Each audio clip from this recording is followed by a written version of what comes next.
దీపావళి పండుగ శుభాకాంక్షలు మీ అందరికీ కూడా. ఈరోజు మన శాంతి నిలయంలో శ్రీవారికి దీపావళి ఆస్థానాన్ని నిర్వర్తించడం జరిగింది.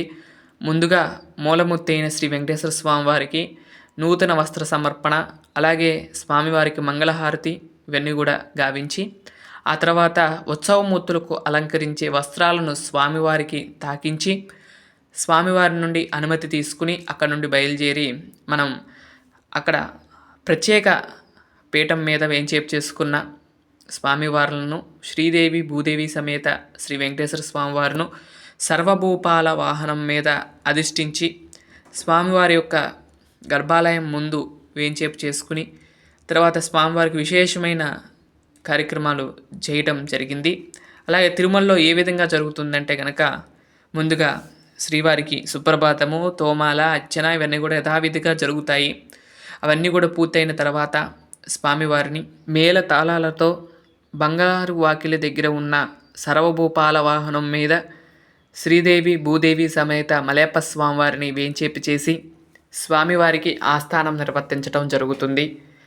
స్వామివారికి 3 ఆస్థానాలు అయితే జరుగుతూ ఉంటాయి. వాటిలో మొదటిది ఉగాది ఆస్థానం, రెండవది ఆనివారి ఆస్థానం, మూడవది దీపావళి ఆస్థానం. ఈ 3 ఆస్థానాలు కూడా స్వామివారికి జరుగుతూ ఉంటాయి. ఈ ఆస్థానంలో భాగంగా ముందుగా మూలమూర్తికి నూతన వస్త్ర సమర్పణ చేసి, తర్వాత ఆలయ ప్రదక్షిణంగా ద్వైస్తంభం ప్రదక్షిణంగా 3 సార్లు చుట్టి, తర్వాత మూలమూర్తికి నూతన వస్త్ర సమర్పణ చేసిన తర్వాత తలంబ్రాల కార్యక్రమం జరుగుతుంది స్వామివారికి మూలమూర్తికి. ఆ తర్వాత మూలమూర్తి దగ్గర ఈ యొక్క ఉత్సవమూర్తులకు అలంకరించే వస్త్రాలను పెట్టి ఆ వస్త్రాలను తీసుకుని మనకు బంగారు వాకిల్లో సర్వభూపాల వాహనం మీద వేంచేసి ఉన్న శ్రీ మలయప్ప స్వామివారికి ఫస్ట్ నూతన వస్త్ర సమర్పణ జరుగుతుంది.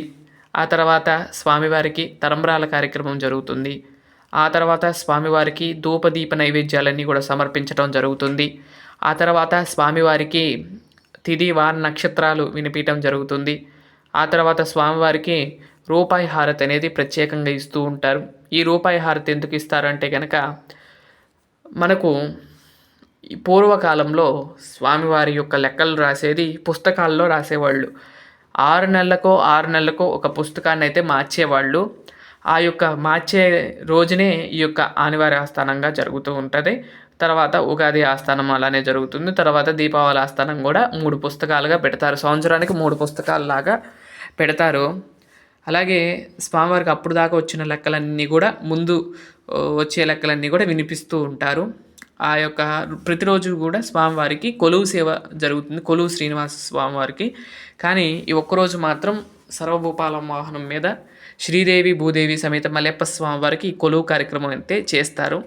ఈ కార్యక్రమంలో స్వామివారికి సర్కారు హారతి అనేది ఇస్తారు. అంటే అక్కడ ఉన్న అధికారులందరూ కలిసి హారతి ఇస్తారు. దాన్ని సర్కారు హారతి అంటారు.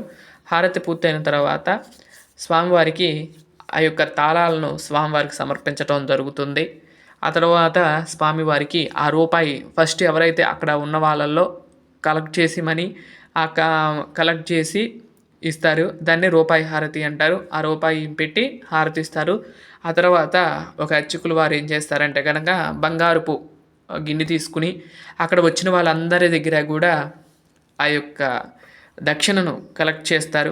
కలెక్ట్ చేసి ఆ యొక్క అన్నీ కూడా లెక్కేసి ఆ పుస్తకంలో రాస్తారు. ఈ రూపాయితో పాటు ఆ రోజు వచ్చిన డబ్బులను అన్నిటిని లెక్క వేసి ఎంత వస్తే అంత లెక్క వేసి ఆ హుండీలు అయితే వేస్తారు. ఆ కార్యక్రమం జరుగుతుంది. జరిగిన తర్వాత ఆ లెక్క వేసి ఆ లెక్క అంతా కూడా స్వామివారికి వినిపించడం జరుగుతుంది. అలాగే తాళాలు అవన్నీ కూడా ఇచ్చి స్వామివారి దగ్గర పెట్టుకుని ఆ తాళాలను అధికారులకు అందిస్తారు అర్చకులు. ఈ విధంగా దీపావళి ఆస్థానం అయితే జరుగుతుంది. అంతా పూర్తయిన తర్వాత స్వామివారికి నివేదన అయితే జరుగుతుంది ఇక్కడ కూడా మనలాగే. అయితే ఈ యొక్క కార్యక్రమాలను మనం ఎక్కడ కూడా చూడలేము తిరుమలలో. ఎందుకంటే అది కొంతమందికి మాత్రమే, వాళ్ళకు విఐపి వాళ్ళకు మాత్రమే ఈ యొక్క సేవ జరుగుతుంది. మిగతా వాళ్ళకి ఈ సేవ చూసే భాగ్యం ఉండదు. కాబట్టి వాళ్ళ వరకే ఈ యొక్క కార్యక్రమంలో పాల్గొంటారు. కానీ మన శాంతి నిలయంలో శ్రీవారికి అనుజ్ఞ మీదకు ఈ యొక్క కార్యక్రమాన్ని మీ అందరికీ కూడా చూపిస్తాం. నా జన్మ ధన్యంగా భావిస్తున్నాను. నేను చూడటమే కాదు, ఆ యొక్క సేవను ఎలా చేస్తారో అనేది నేను ఎప్పుడూ చూడలేదు. కానీ తెలుసుకుని అర్చకులు వారు చెప్తారు కదండీ! ఆళ్ళు తెలుసుకుని నేనైతే మీకు చూపిస్తున్నాను. అది నా అదృష్టంగా భావిస్తున్నాను. ఈ యొక్క దర్శనాన్ని మీరు కూడా చేసుకోండి. తర్వాత స్వామివారిని కూడా దర్శనం చేసుకొని శ్రీదేవి భూదేవి సమేత మలయప్ప స్వామివారు ఎలా అయితే తిరుమలలో ఉంటారో అదే విధంగా మన శాంతి నిలయంలో కూడా శ్రీవారు అదే విధంగా ఉన్నారు. ఆ యొక్క సేవా కార్యక్రమాలన్నీ కూడా అంగరంగ వైభవంగా జరిగినాయి. ఈ విధంగా స్వామివారిని మీరు కూడా దర్శనం చేసుకోండి. విశ్వసేనులు వారిని అభిముఖంగా వేయించేపు చేసుకుని ఈ యొక్క ఆస్థానం అయితే అంగరంగ వైభవంగా జరిగింది. మీరు కూడా వీక్షిస్తారని చెప్పి ఈ వీడియో పెట్టాను. అందరూ కూడా మీరు యొక్క ఆనందంగా ఈ యొక్క దీపావళి పండుగను జరుపుకోవాలని నేను కోరుకుంటున్నాను. జాగ్రత్తగా ఆరోగ్యంగా చేసుకోండి. ఎటువంటి ఇబ్బందులు కలగకుండా, వేరే వాళ్ళకి ఇబ్బంది కలిగించకుండా, మనం ఇబ్బంది పడకుండా ఈ యొక్క పండుగను జరుపుకోవాలని నేను మనస్ఫూర్తిగా కోరుకుంటున్నాను. ఆ వెంకటేశ్వర స్వామి వారి యొక్క ఆశీస్సులు మీ అందరి మీద ఎల్లప్పుడూ ఉండాలని కోరుకుంటున్నాను. ఈ దీపావళి నుండి మీ అందరికి కూడా సుఖ సంతోషాలు, అష్ట ఐశ్వర్యాలు, ఆరోగ్యాలన్నీ కూడా ఇవ్వమని ఆ వెంకటేశ్వర స్వామి వారిని మనస్ఫూర్తిగా కోరుకుంటూ మీ అందరికీ కూడా మరొక్కసారి దీపావళి పండుగ శుభాకాంక్షలు. స్వామి అమ్మవార్లు యథాస్థానంగా గర్భాలయానికి చేరుకుంటున్న వీడియో అండి ఇది. ఇద్దరు కూడా అమ్మవార్లు స్వామివార్లు ఇద్దరు కలిసి లోపలికి వెళ్ళటాన్ని మీరు ఇక్కడ చూస్తున్నారు. ఈ విధంగా చూడండి. ఆ తర్వాత శ్రీవారిని కూడా తీసుకువెళ్ళి స్వామివారి మూలమూర్తి చెంత ఉంచటంతో ఈ యొక్క కార్యక్రమాన్ని పూర్తి చేయటం జరిగింది. మీ అందరికి కూడా ఈ వీడియో నచ్చిందని భావిస్తున్నాను. శ్రీవారికి అలాగే విశ్వసేనుల వారిని చటారిని కూడా తీసుకువెళ్ళి స్వామివారి దగ్గర పెట్టడంతో ఈ యొక్క కార్యక్రమాన్ని పూర్తి చేశాం. తర్వాత అక్కడ కూడా చూడండి. ఈ విధంగా ఈ వీడియో మీ అందరికి కూడా నచ్చిందని నేను భావిస్తున్నాను. స్వామివారి యొక్క ఆశీస్సులు మీ అందరి మీద ఉండాలని మరొకసారి కోరుకుంటున్నాను. ఆ మహాలక్ష్మి యొక్క అనుగ్రహం మీ అందరి మీద ఉండాలని నేను మనస్ఫూర్తిగా కోరుకుంటూ ఈ దీపావళి ఆస్థానం ఎలా జరిగింది ఏంటి అనేది కామెంట్ చేయండి. మీకు నచ్చితే కనుక లైక్ చేయండి, షేర్ చేయండి, సబ్స్క్రైబ్ చేయండి. ఈ వీడియోలు మరికొందరికి పంపిస్తే కనుక వారు కూడా చూస్తారు ఈ యొక్క ఆస్థానాన్ని.